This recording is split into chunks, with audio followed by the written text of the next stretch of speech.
মানুষ ভজলে সোনার মানুষ হবি। লালন সাইজির এই চিরন্তন আবাহন যেন কেবল একটি বাণী নয়, এক গভীর জীবন দর্শন। যান্ত্রিক ঢাকা যখন নিজের গতিতে মত্ত, ঠিক তখনই এক চিলতে কুষ্টিয়া যেন জেগে উঠল এই নগরীর বুকে। ৮ জানুয়ারির সন্ধ্যাটি নিছক কোনো অনুষ্ঠান নয়, বরং শেখরের টানে এক ঝাঁক মানুষের হৃদয়ের মেলবন্ধন।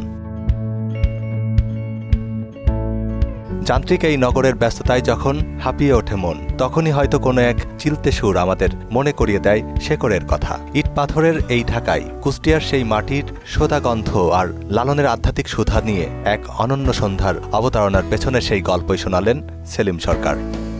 শুধু ঢাকায় নয়, শুধু কুষ্টিয়ায় নয়, আমরা চাই এটা উপজেলা লেভেল, এটা বৃহত্তর কুষ্টিয়া, আমরা সব জায়গায় আন্তরিকভাবেই থাকব।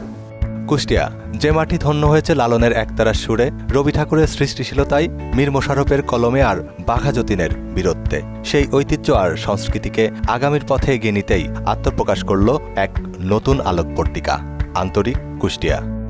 আমরা 5 বছর পরে হয়তো আত্মপ্রকাশ করছি, কিন্তু আমরা নিয়মিতভাবে কিছু চিন্তা, কিছু কাজ করার চেষ্টা করেছি।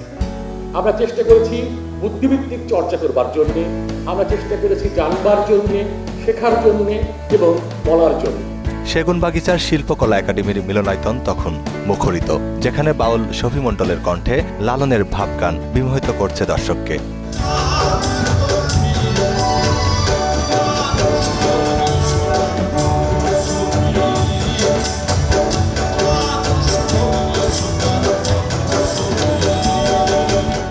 শুধু গান বা কথা নয়, ছিল বাঙালির সেই চিরচেনা মুড়ি মুড়কি আর বাতাসার ঘ্রাণ, যা নিমেষেই মনে করে দিচ্ছিল গ্রামের সেই ফেলে আসা দিনগুলোর কথা। এটাই যেন আন্তরিক কুষ্টিয়া। আমার কাছে মনে হয় না যে পৃথিবীতে কখনো এই শব্দটি এইভাবে ব্যবহার হয়। শব্দটি জানেন? ইডা। যেমন আমি তার নাম জানি না, ওইখানে হয়তো মিল্টনের পাশে যিনি বসে আছেন, আমি তার নাম জানি না, তাকে আমি বলবো এই ইডা, এই ইডা শুনতো। এই যে এই ইডা, এইটাই কুষ্টিয়ার আন্তরিকতা। আমাদের নাম লাগে না, আমাদের ভালোবাসাটা লাগে। মঞ্চের স্তিমিত আলোয় একজোড়া নুপুরের নিক্কণে মুখরিত চারদিক। শিশুশিল্পী রূপাই মনীষী হুদার চপল পায়ের ছন্দ আর নান্দনিক মুদ্রা যেন কুষ্টিয়ার চঞ্চল গড়াই নদীর ঢেউকেই মূর্ত করে। প্রতিটি ভঙ্গিমাই ছিল লোকজ সংস্কৃতির প্রতি এক অকৃত্রিম মমতা, যেন কুষ্টিয়ার প্রাণ স্পন্দনকে ঢাকার বুকে ছড়িয়ে দেওয়ার এক শৈল্পিক প্রয়াস।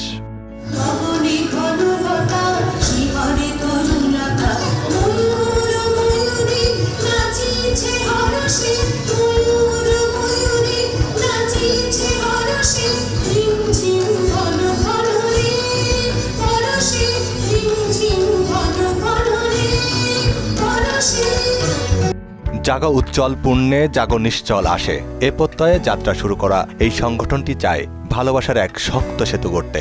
কুষ্টিয়ার মাটির গন্ধ আর মানুষের আন্তরিকতা যেন কেবল স্মৃতি হয়ে না থাকে, বরং প্রতিটি হৃদয়ে বেঁচে থাকে পরম মমতায়। জন্ম থেকে মনে হয় যে আমাদের প্রত্যেকের অন্তরে একজন বাউল বাস করে। এর প্রকৃত কারণ বোধ হয় কুষ্টিয়ার যে জল বাতাস যেখানে আমরা বেড়ে উঠি, সেটা লালন শাহের, ফকির লালন শাহের আবার। রাজধানীর বুকে এই নান্দনিক পথ চলা, যেখানে মানুষই সব আর আন্তরিকতাই যার একমাত্র ভাষা। সেজন্যই হয়তো কুষ্টিয়ার প্রখ্যাত গীতিকবি আবু জাফর রচনা করেছিলেন, এই পদ্মা, এই মেঘনা, এই যমুনা সুরমা নদী তটে।